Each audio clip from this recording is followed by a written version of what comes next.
천공투 아랍에미레이트 4조 원대 수출, 이집트에도 2조 원대의 K9이 수출되었습니다. 그리고 최근 폴란드에서 K9 자주포, K2 전차, 그리고 FA-50 경공격기 등 무려 12조 원대 대박이 터졌습니다.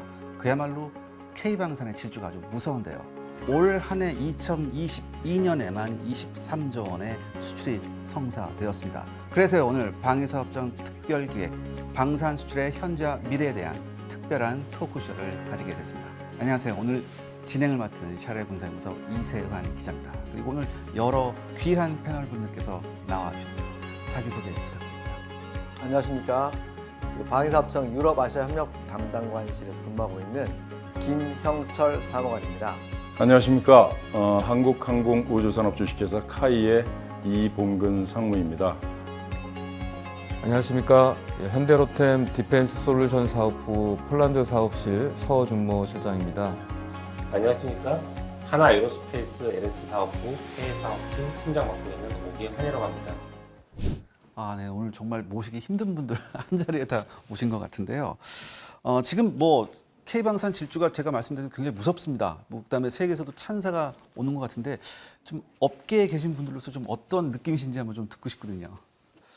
최근 올해 들어서 굉장히 유럽의 정세가 급변하고 그러다 보니까 폴란드에서는 즉시적인 어떤 전력 공급이 가능하고 전장에서 입증이 된 어떤 장비이기 때문에 그게 가능하지 않았나. 그리고 또한 저희들이 우선적으로 하는 거는 항상 무기 체계를 단순하게 판매하는 게 아니라 무기 체계를 판매하면서 그 현지 업체나 그 국가가 어떤 그 기술을 가지고서 직접 생산할 수 있는 그런 부분을 많이 어필을 해왔기 때문에 이러한 방산 수출이 이루어지지 않았나 그런 생각을 합니다. 근데 지금 제가 말씀드렸습니다. 뭐 10조, 12조, 20조 막 이렇게 나오고 있거든요. 엄청난 계약인데 조 단위의 계약이 쏟아지고 있으니까 이게 이제부터는 사람들이 관심이 가고 슬슬 이제 실감을 하게 되는데요. 이게 얼마나 큰 성과인지 좀 말씀을 좀 해주셨으면 좋겠어요. 일단은 2006년도 방사청 개청이 되고 나서 그때 당시 최초 수출 금액이 2.5억 불 정도 규모였습니다. 네, 완전 얘기 걸음마 수준이었는데 지금은 폴란드만 보더라도 거의 123억 불이거든요. 네. 올해만.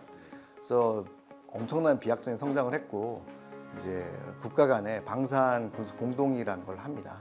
그런 걸 통해서 업체의 무기 체계를 지속적으로 홍보를 하고 있고 업체도 자체적으로 수시로 그 국가의 어떤 카운터파트를 만나가지고 직접 이렇게 홍보도 하시고 설명도 하시고 협상도 하시는데 이 방산 수출하면 사실 무기 체계가 단순하게 우리 국가에서 다 만들어지는 게 아니라 굉장히 많은 국가에서 체계 종합하는 거거든요. 그렇죠. 이스라엘, 독일 이런 데서 많이 오는데 그런 것들이 사실 수출을 할 때 걸림돌이 될 수 있거든요. 네. 그래서 우리 국산화를 굉장히 열심히 하려고 노력하고 있고 그런 부분을 가지고서 일단 수출이 될 수 있게끔 적극적으로 지원하고 있습니다. 일반 수출하고는 조금 체계가 다르잖아요.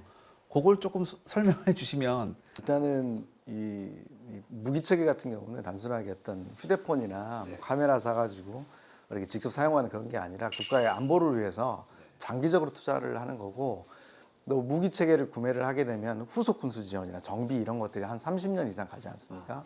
그러다 보니까 비용이 엄청 많이 들어가는 거기 때문에 국가 차원에서도 굉장히 심도 있는 검토를 할 수밖에 없는 상황인데 사실 이게 어떤 국가는 돈이 많아서 자금력이 있어서 바로 구매할 수도 있지만 심지어 그런 국가임에도 불구하고 국내에 어떤 금융기관이랄지 뭐 수출입은행이나 무역보험공사 이런 부분들의 어떤 지원을 받아서 어떤 일종의 대출을 해주는 거죠. 네네. 국가 차원에서는 대출을 해주고 나중엔 그걸 갖다가 다시 받는 그런 식으로 해서 무역금융 지원 같은 것도 같이 고려를 하기 때문에 사실 단순하게 그 무기체계에 구매할 수 있는 돈이 있냐 없냐 뭐 없을 수도 있지만 그거를 국가 차원에서 이렇게 지원해주는 그런 시스템도 있습니다. 그러니까 이게 굉장히 보편적인 거죠. 네, 그 그렇습니다. 방산 쪽에서는. 네.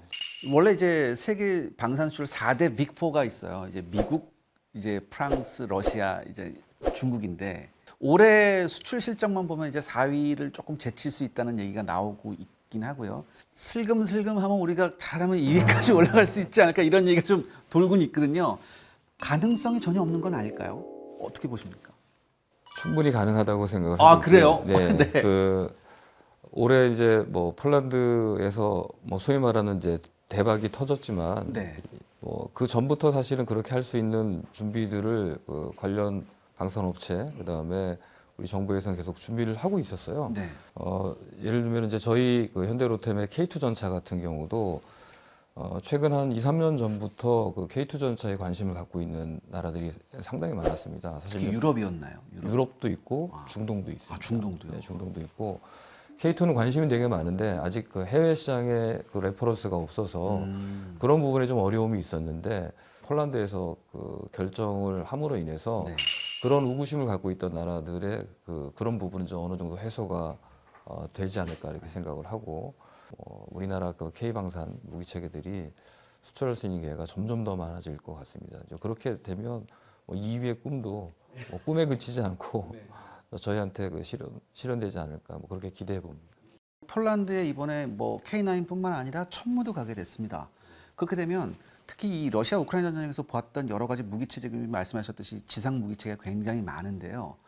현장에서 분명히 이 K 방산을 바라보는 눈을 그쪽에서 굉장히 많이 느끼셨을 것 같거든요. 하나에서 어땠습니까? 저희 같은 경우는 아까 이제 제품 성능에 대해서 한번 좀 말씀 나누셨는데 또 장비 운영에 있어서도 이제 나토군이 주변에서 다 운영을 하고 있었기 때문에 폴란드가 아마 쉽게 선택할 수 있었을 것 같습니다. 그럼 이제 지금 방산 시장에서 우리 K 무기들 위상이 좀 어떻습니까? 일단 한국의 무기 체계에 대해서 관심이 되게 많아진 것 같고요. 특히 이제 미국이나 이런 선진국, 방산 선진국도 폴란드가 한국을 선택한 거에 대해서 굉장히 놀라워하고 있습니다.